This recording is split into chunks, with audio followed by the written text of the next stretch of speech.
और खबरों की शुरुआत करते हैं इस वक्त की बड़ी खबर के साथ। DIG CRPF Jammu range Rakesh Sethi ने अमरनाथ यात्रा को लेकर बयान दिया है। राकेश सेठी ने कहा कि हर बार की तरह इस बार भी सीआरपीएफ अमरनाथ यात्रा के लिए तैयार है। डीआईजी ने सांबा में न्यूज से बात करते हुए ये बातें कही। प्रत्येक वर्ष केंद्रीय रिजर्व पुलिस बल अमरनाथ यात्रा में बहुत ही अच्छा सहयोग स्टेट पुलिस को, एडमिनिस्ट्रेशन को प्रदान करती है। जैसा कि पिछले वर्ष अमरनाथ यात्रा कोविड के बाद 2 वर्ष के बाद कराई गई और बहुत ही सफल आयोजन रहा, तो इसी प्रकार इस वर्ष भी केंद्रीय रिजर्व पुलिस बल अपना पूरा सहयोग देगी। ढांगरी फायरिंग के मुतासरीन ने प्रेस कॉन्फ्रेंस की। उन्होंने इंसाफ फराहम करने का मुतालबा किया। उन्होंने 7 बेकसूर शहरियों को हलाक करने और दीगर को जख्मी करने वालों को फौरी गिरफ्तार करने का मुतालबा किया। उन्होंने बताया कि डीजीपी दिलबाग सिंह ने कहा है कि ढांगरी कत्ल में पाकिस्तानी मिलिटेंट शामिल है। ढांगरी कत्ल के लवाकी ने डीजीपी के बयान पर कहा कि पाकिस्तानी मिलिटेंट कत्ल के बाद कहां जाते हैं। उन्होंने इंसाफ नहीं मिलने पर हुकूमत की जानिब से दी गई हर किस्म की माली इमदाद और सरकारी मुलाजमतें वापस करने का इंतबाह किया। लक्ष्य यहां आने का कि हमें बस इंसाफ चाहिए। आज 3 महीने होने वाले हैं, 3 महीने हो चुके हैं और फिर भी 3 महीने के अंदर पहले बोले डीजीपी साहब बोल रहे थे, एसएसपी साहब बोल रहे थे नहीं जी 60% केस हो गया, 80% हो गया, और 3 महीने के बाद आज बोल रहे नहीं जी बाहर से लोग आए और मार के चले गए। 3 महीने से बेवकूफ़ बनाया हुआ आपने। आज केस यहाँ पहुँच रहा है, आज केस वहाँ पहुँच रहा है। ठीक है, केस 80% से अब 0 पे आ गया। 80% से 100 पे जाना चाहिए, 90 पे जाना चाहिए, 0 पे कैसे आ गया? बाहर से आए मार के चले गए। मैं आज आपके चैनल के माध्यम से मैं उन साहब से यही कहता हूँ कि जो भी ढांगरी का इंसिडेंट है उसको जल्द से जल्द आप सामने लाएं, नहीं तो ये आंदोलन जो है बड़े रूप में आ सकता है। पहले तो मैं आपको ये बताता चलूं, आज जितनी भी विक्टिम फैमिलीज के हमारे साथ जो लोग आए हुए हैं उनकी सीधी सी बात है, जो भी रिलीफ, जो भी असिस्टेंस जो दिए गए थे वो सभी हम वापस करने जा रहे हैं। सोपोर में किराए के मकान में एक गैर मकामी लड़की ने अपनी शादी के 20 दिन बाद मुबैना तौर पर खुदकशी कर ली। एक एहलकार ने बताया कि बांग्लादेश की लड़की की शादी तकरीबन 20 दिन कबल कुपवाड़ा के एक शख्स से हुई थी और कल शाम उसने फांसी लगाकर खुदकशी कर ली। शौहर ने बताया कि वो अपने मामूल के काम पर था कि दोपहर के करीब उसे इतला मिली कि उसकी बीवी ने खुदकशी कर ली। करीबी अस्पताल ले जाने पर डॉक्टर ने उसे मुर्दा करार दिया। शौहर ने बताया कि शादी के बाद उसने उसे बादाम बाग सोपोर में किराए के मकान में शिफ्ट कर दिया, जहां वो कस्बे में सेल्समैन के तौर पर काम करता है। हालांकि ब्लॉक मेडिकल अफसर सोपोर डॉक्टर जुल्फिकार अहमद ने बताया कि तकरीबन 25 साल खातून को दोपहर के वक्त अस्पताल लाया गया था, जिसकी गर्दन पर निशानात थे। पोस्टमार्टम और दीगर तिबी कानूनी कार्रवाइयों के बाद लाश उसके शौहर के हवाले कर दी। लाश को तदफीन के लिए जिला कुपवाड़ा में उसके आबाही गांव ले जाया गया। पुलिस ने वाकई का नोटिस लेते हुए तफ्तीश शुरू कर दी। जाए मौके पर वोत अत 5 त्रोम अलमु बह तुर एसएचओ सोबस चौक मज मे एसएचओ सोबस इतला तुम वो जाए मौके पर फिल फोर आदम बाग काम मे गई वारिया काल तम कर मे डेर रोडमुत नबर मे बांग्लादेश अम्स घर दो अम्स नी मोबाइल वापस तो मोबाइल मे दोन तो तमी वजह माश की गर्दन पे स्ट्रैंगुलेशन के मार्क्स थे, तो इस हिसाब से तो लग रहा है कि उन्होंने अपने आप को फांसी दी है। अब उसके लिए जो मेडिकल जो फॉर्मेलिटीज हमने पूरी करी थी वो हमने की। पोस्टमार्टम किया लड़की का। She was around 26 to 27 years of age from Bangladesh. उनकी शादी कहीं कुपवाड़ा की साइड से हुई थी और यहाँ पे कहीं डेरे पे रह रहे थे। तो when she was brought here she was brought dead here. तो जितनी भी हमारी मेडिकल फॉर्मेलिटीज करनी थी वो हमने कर दी और पोस्टमार्टम किया। उसके बाद जो सैंपल्स जो भेजने थे श्रीनगर में वो भेज दिया। 26 और 27 मार्च की दरमियानी रात जम्मू के सुभाष नगर इलाके में वाक़ शिव मंदिर में चोरी की वारदात पेश आई। चोर मंदिर के गेट का ताला तोड़कर चंदा बॉक्स के 60,000 रुपए उड़ा लिए। पुलिस ने मामला दर्ज कर लिया। इस मामले में जांच जारी है। चोरी की सीसीटीवी फुटेज मंजर-ए-आम पर आ गई है।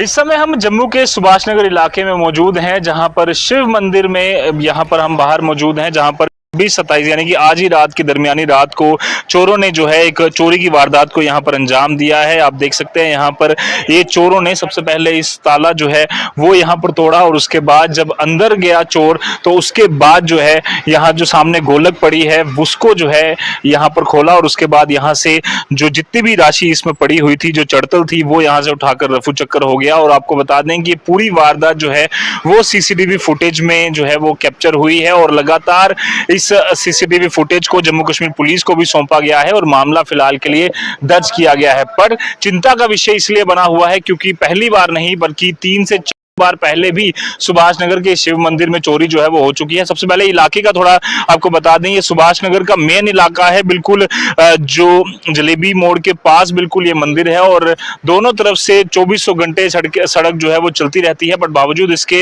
ये जो वारदात है पूरी तरह से इसको अंजाम दिया गया। पंडित जी हमारे साथ मौजूद हैं जो इस मंदिर की देखरेख भी करते हैं।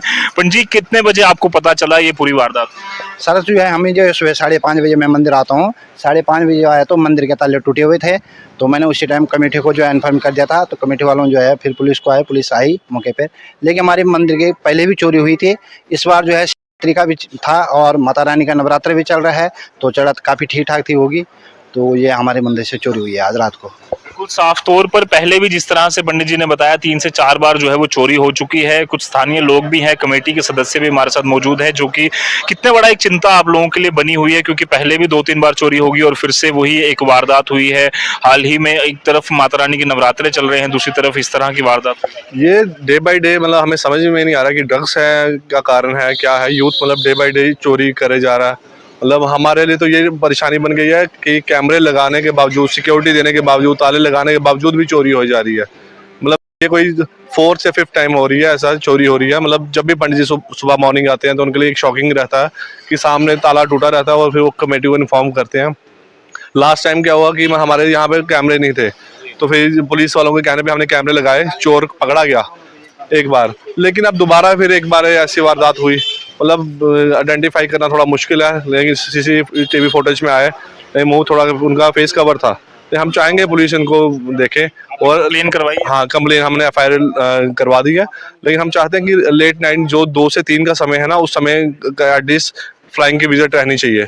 बात सबसे बड़ी चिंता की है कि 5 बार जब इस मंदिर में चोरी हो चुकी है तो जम्मू कश्मीर पुलिस के लिए एक बड़ा चैलेंज है कि यहाँ पर किस तरह से वो सुरक्षा को इंश्योर करें, क्योंकि सीसीटीवी कैमरास तो लगे हैं पर किस तरह से यहाँ पर फ्लाइंस की जो टीमें हैं वो यहाँ पर बिठाई जाएं या किस तरह से लोगों के बीच में जो डर यहाँ पर बना हुआ है उससे यहाँ पर कम से कम करने का प्रयास जो है वो यहाँ पर किया जाए और जो चोर है वो जल्द से जल्द पकड़ा जाए। यही स्थानीय लोगों की और मंदिर प्रशासन की यहाँ पर मांग है। नेटवर्क 18 के लिए जम्मू से मैं रजत वोरा।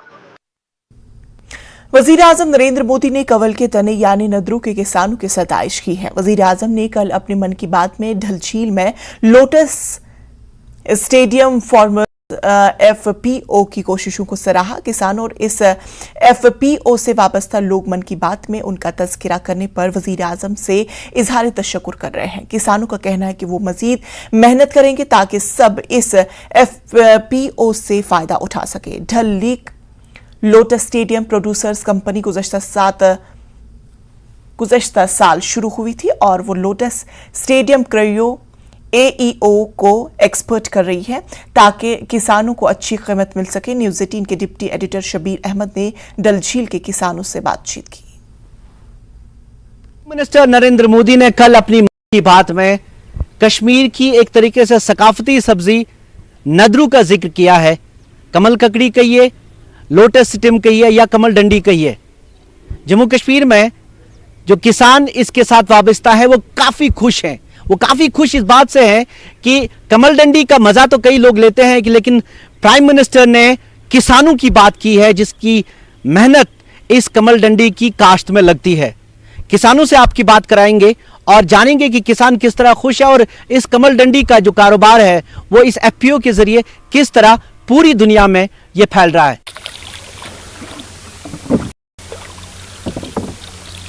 ये है Dal lake lotus stem producer company. किसान 250 इसके साथ जुड़े हैं और आगे बढ़ाने वाले हैं। हमारे साथ कंपनी के मैनेजिंग डायरेक्टर मौजूद हैं अब्बास साहब। अब्बास साहब, प्राइम मिनिस्टर ने आपके FPO का जिक्र किया, कितनी बड़ी खुशी? वो मेहनत जो उन्होंने की और हमने वो मेहनत जो उन्होंने नज़रिया दिया वो हमने यूटिलाइज़ किया और 250 फार्मर्स इस FPO डल लेक लोटस स्टेम में जोड़े, तो बिल्कुल ये तो वाज़िया है। कल मन की बात में प्राइम मिनिस्टर नरेंद्र मोदी ने उसकी जो है तारीफ़ की, उसको सराहा है। ये हमारे लिए बहुत बड़ी खुशी की बात है। बहुत बड़ी खुशी की बात। अब आगे क्या? अब आप पे और जिम्मेदारी बढ़ गई कि प्राइम मिनिस्टर की नज़र में आपका FPO आ गया, आगे क्या प्लान? बिल्कुल आगे हमारा प्लान है कि ये जो हमारा वेजिटेबल है, ऑल होल वेजिटेबल्स FPO का ये है डल लेक लोटस स्टेम, ये बिल्कुल ऑर्गेनिक है। इस पर हमारा फोकस है। आगे पोस्ट हार्वेस्टिंग करने के लिए हम जा रहे हैं और इसमें जो है हम कस्टम हेरिंग मशीन सिस्टम जो है वो लगाने जा रहे हैं। तो हमारा इसके बाद पोस्ट हार्वेस्टिंग का जो है काम शुरू करना है। मुझे एक चीज़ बताइए, इस अगर सफ़र इसका लोटस स्टेम FPO का शुरू कैसे हुआ, कब हुआ और आपको क्या ख्याल आया कि यहाँ ये नदरू इसको पूरी दुनिया में फैला? बिल्कुल, पहले तो हम ये हमारे आबा अजदाद पीर दर पीर ये काम करते आ रहे हैं, लेकिन बिफोर 7-8 मंथ्स ये जो है आइडिया मेरे एक अजीज़ है, उन्होंने हमें ये आइडिया दिया कि आप इस तरह करें। तो उसी के साथ साथ CBBO हमारे साथ जुड़ा, उसके बाद नाबार्ड और एग्रीकल्चर डिपार्टमेंट इसमें लगे और हमें जो है एक नया प्लेटफॉर्म तैयार करने के लिए कहा, जिसमें हम लगातार जुड़े और 250 फार्मर्स इसमें हमने जोड़े हैं और इंशाल्लाह आइंदा हमारा जो टारगेट है 1000 से ज़्यादा इंशाल्लाह ईयर तक यानी 2024 तक हमारे साथ जुड़ेंगे। तो हमारा काम ये है कि ज़्यादा से ज़्यादा एक्सपोर्ट हो जाए। ये ऑर्गेनिक है, अरब इमारात में और दुबई लाइक दीज कंट्रीज़। तो हमारा यही मोटिव है कि ये ज़्यादा से ज़्यादा एक्सपोर्ट हो जाए। एक्सपोर्ट होने से किसानों को ज़्यादा फायदा? बिल्कुल, इसमें जो है डायरेक्ट जो मुनाफा है किसान को हो रहा है। आपने अभी तक 2 शिपमेंट्स भेजी है, उससे क्या फ़र्क पड़ा, किसानों को कितना फ़र्क पड़ा? बिल्कुल, इसमें जो है मुझे लगा कि 50-50% इसमें फ़ायदा किसानों को डायरेक्ट हो रहा है।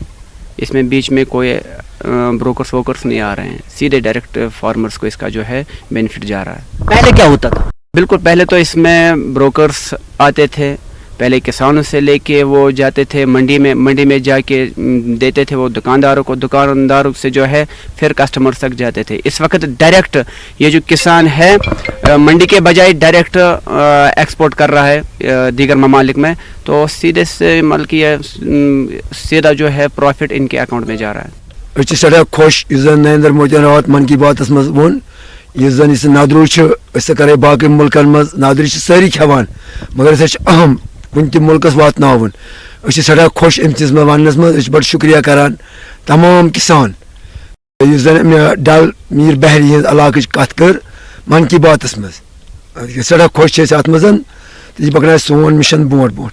बहुत खुश हैं ये कि प्राइम मिनिस्टर ने उनका जिक्र किया, खास तौर पे नदरू का तो जिक्र बहुत लोग आते हैं, इसका मजा भी लेते हैं। ये कह रहे हैं कि किसानों की बात हुई जो इसके पीछे मेहनत जिनकी है। वारिया खुशी वन अच्छा युस कार ना युस कार कत वरी वो तुम करा तो वन निब्रमन मुल्कन गसान करान 15 वरी वो कम करान ये गसान तो वो बकाया मुल्कन मज गसान तो अत पे वारिया फायदे गई वारिया खुश तो यह वात बेन मुल्कन अस बढ़ आमदनी सठा अम सत। किसान भी बहुत खुश हैं और जो FPO के साथ जुड़े लोग हैं वो भी खुश हैं कि प्राइम मिनिस्टर की नज़र में आए, उनके लिए और जिम्मेदारियां आप बढ़ी कि टारगेट जो है अगले इनका टारगेट है इसी साल 1000 और किसान जुड़ेंगे और इस तरह एक तहरीक बन रही है ये FPO। और ये जो यहाँ की एक तरीके से ये जो नदरू है या कमल ककड़ी कहिए ये हमारे जम्मू कश्मीर के कल्चर में रची बसी है। इसकी न सब्जियाँ बनती है बल्कि अलग अलग डिशेज इसकी बनती है, इसके की कई ऐसी चीज़ें भी बनती हैं जो कई लोगों को अभी तक पता भी नहीं है। और अभी इस FPO को इतना हौसला मिला है, ये कहते हैं कि हमें पोस्ट हार्वेस्टिंग पे जाना है और इसके कई चीज़ें यहाँ पे बना के उनको एक्सपोर्ट करना है। शब्बीर अहमद, न्यूज़ 18 श्रीनगर। तो नाज़रीन, खबरों का सिलसिला जारी रहेगा लेकिन फिलहाल रुकेंगे एक छोटे से वक्फे के लिए।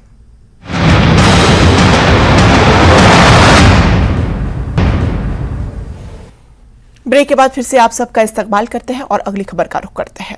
वज़ीर-ए-आज़म नरेंद्र मोदी ने इतवार को अपने माहाना रेडियो प्रोग्राम मन की बात के 99वें एपिसोड में जम्मू खित्ते की भदरवा वादी में लेवेंडर की काश्त का जिक्र किया। लेवेंडर की काश्त करने वाले भदरवा के किसानों ने पीएम के बयान को तारीखी लम्हा करार दिया। उन्होंने कहा कि पीएम मोदी ने किसानों के एतमाद को बढ़ाया है। किसानों और मकामी लोगों ने कहा कि इससे किसानों को मजीद काम करने की तरगीब मिलेगी। वाज़ेह है कि भदरवा के किसान मकई की रिवायती फसल उगाने के बजाय खुशबूदार पौधों की काश्तकारी कर इख्तियार की और हिंदुस्तान में जामनी इनकलाब लाने में अहम रोल अदा किया। भदरवा के किसानों ने वज़ीर-ए-आज़म का शुक्रिया अदा किया। जम्मू कश्मीर के डोडा जिले में एक कस्बा है भदरवा। यहाँ के किसान दशकों से मक्के की पारंपरिक खेती करते आ रहे थे, लेकिन कुछ किसानों ने कुछ अलग करने की सोची। उन्होंने फ्लोरिकल्चर यानी फूलों की खेती का रुख किया। आज यहाँ के करीब 2500 किसान, 2500 किसान लेवेंडर की खेती कर रहे हैं। इन्हें केंद्र सरकार के एरोमा मिशन से मदद भी मिली है। इस नई खेती ने किसानों की आमदनी में बड़ा इजाफा किया है और आज लेवेंडर के साथ साथ इनकी सफलता की खुशबू भी दूर दूर तक फैल रही है। मैं लेवेंडर की खेती करता हूं, तो जो कल मन की बात में प्रधानमंत्री ने जो बातें कही, मतलब जो हमारे भदरवा की जो तारीफ़ की लेवेंडर की खेती के बारे में और हम किसानों की जो उनने तारीफ़ की, वो उसको सुन के हमारे मन में मतलब बहुत खुशी हुई। हमें इतना ये नहीं था, यकीन नहीं था कि ये हमारा काम जो है इतना आगे मतलब इंटरनेशनल लेवल पे पहुंचेगा और प्रधानमंत्री जी खुद हमारी तारीफ़ करेंगे। तो उनकी तारीफ़ सुन के हमें बहुत खुशी हुई और हमारा जोश जो है अब हम और डबल काम इस पे करेंगे, दिन दुगनी रात चुगनी मेहनत करेंगे। 2016 से हमने जो स्टार्ट किया था काम, उस मेहनत ने आज रंग लाया। आज हम बहुत खुश हैं कि प्राइम मिनिस्टर ऑफ इंडिया हमारी खेती जो लेवेंडर की खेती है और अरोमेटिक क्रॉप्स की जो खेती है उसकी बात कर रहे हैं। तो ये बहुत खुशी की बात है और बहुत प्राउड की बात है। हम थैंक्स करते हैं प्राइम मिनिस्टर ऑफ इंडिया का। उन्होंने काफ़ी एनकरेज किया, हमें पहले भी काफ़ी सपोर्ट किया और आज भी जो मन की बात में उन्होंने ये बात की, इससे काफ़ी खुश हैं हम और सारे किसान खुश हैं।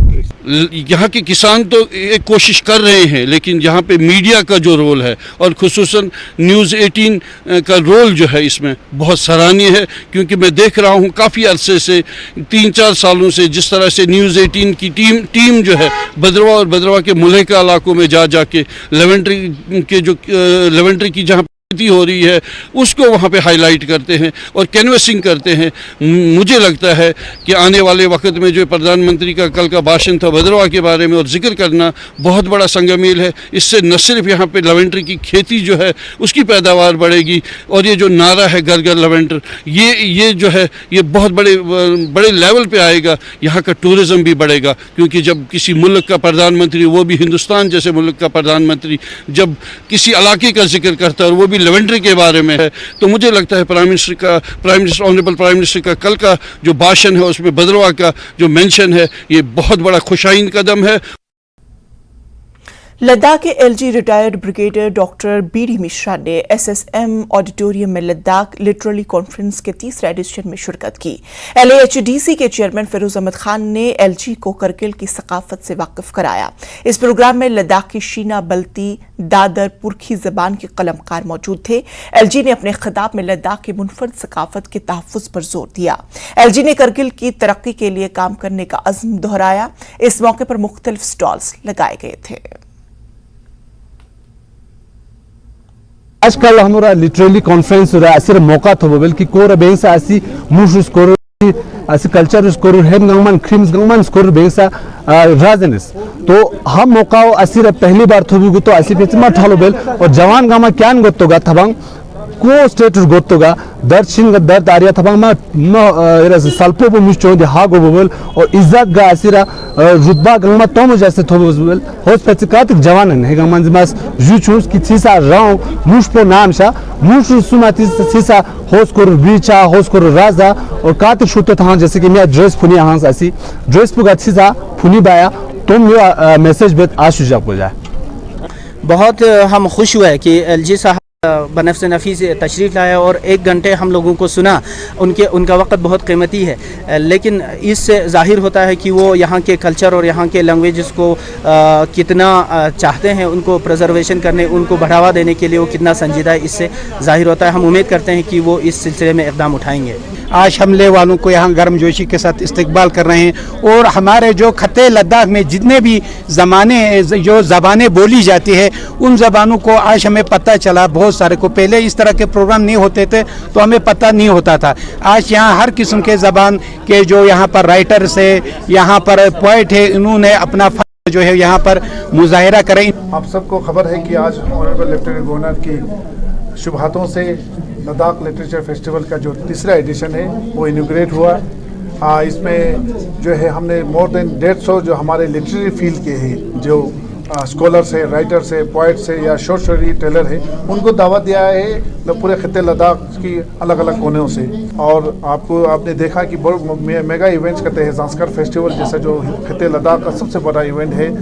तो बहुत से चैलेंजेस होता है, लेकिन उन सबको हम मिलकर, आप भाई के साथ मिलकर इस तरह का प्रोग्राम करते हैं। तो मुझे उम्मीद है कि आने वाले दौर में अगर पब्लिक का साथ रहा तो इससे भी बेहतर प्रोग्राम हम आवाम के लिए पेश करने की कोशिश करते हैं। Got to make Ladakh as the best union territory and most progressive, and this is my mission. Thank you. Doctor Tsewang मोहतब शोबे नबातियात की निगरानी और महकमे माहौलियाती science government degree college Nubra के ताउन से तलबा को हंडर पुरतपुर और सिकमोक गांव का एक रोजा फील्ड दौरा करवाया गया। इस दौरे का मकसद मशरूम की काश्त, कंपोस्टिंग, ग्राफ्टिंग, इंटीग्रेटेड फार्मिंग, पोलो कार्बोनेट ग्रीन हाउस में सब्जियों की अफजाइश के साथ साथ मज़कूरा इलाके के मुख्तलिफ मकामात से ड्रिप इरिगेशन के बारे में मालूमात हासिल करना था। हंडरगांव में फील्ड विजिट के दौरान हुनरमंद किसानों ने तलबा के साथ अपना तजुर्बा शेयर किया।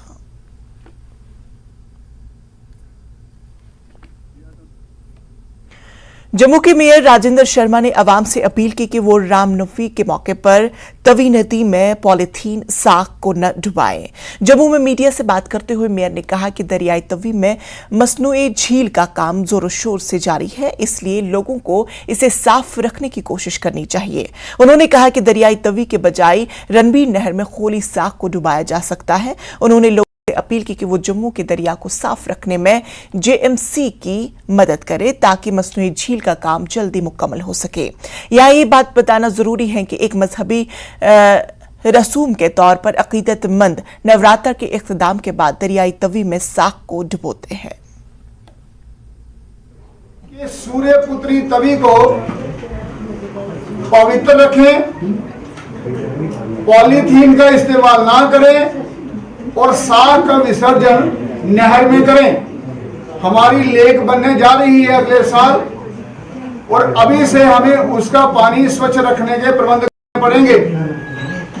साग का विसर्जन तवी में ना हो, पॉलीथीन का इस्तेमाल ना हो, क्योंकि एक तो झील का पानी हमें स्वच्छ रखना पड़ेगा, वही पानी हमारे पीने के काम में आएगा और पानी का नीचे उसके ठहराव रहेगा, ऊपर वाला पानी बहता रहेगा। इसलिए इस तरफ हमको बहुत ही सचेतता के साथ आगे ध्यान में रखते हुए बढ़ना पड़ेगा। सिक्योरिटी फोर्सेस के सिविक एक्शन प्रोग्राम के तहत कुंजर में सीआरपीएफ की 176 बटालियन की जानिब से मुफ्त मेडिकल कैंप का एहतमाम गया। इस कैंप में सीआरपीएफ और सिविल डॉक्टरों ने लोगों का इलाज किया। सुबह सवेरे से ही काफी तादाद में मरीजों ने अपना इलाज करवाया और मुफ्त दवाइयां भी हासिल की। मरीजों की लंबी लंबी कतारें देखी गई। मरीजों ने अपने इस मेडिकल कैंप के एहतमाम पर सीआरपीएफ का शुक्रिया अदा किया। कश्मीर में अमन कायम करना है तो ऐसे काम करने बहुत जरूरी है। जब तक कश्मीरी आवाम फौज के साथ न जुड़ जाए, इकट्ठे नहीं चलेंगे, कदम से कदम मिला के। और उस समित में ये सीआरपीएफ वालों की बहुत अच्छी एक कड़ी है, एक अच्छा एक कदम है। इसके लिए मैं अपनी तरफ से, अपनी की तरफ से इन सबों को मुबारकबाद पेश करता हूँ। भारत सरकार का योजना रहता है कि हम सिविक एक्शन प्रोग्राम के तहत मेडिकल कैंप या दूसरे किसी योजना के तहत लोगों तक पहुँचे, उनको समझें, उनको जानें, उनकी आवश्यकताओं को जितना भी हो सकता है पूरा करें और उनके साथ में तालमेल बेहतर बना के रखें। तो इसी भारत सरकार के योजना के तहत इस कैंप को आयोजित किया गया है। तो नाजरीन, न्यूज अपडेट एट 4 में फिलहाल इतना ही। दीजिए इजाजत, लेकिन आप देखते रहिए जम्मू कश्मीर लद्दाख हिमाचल। आदाब।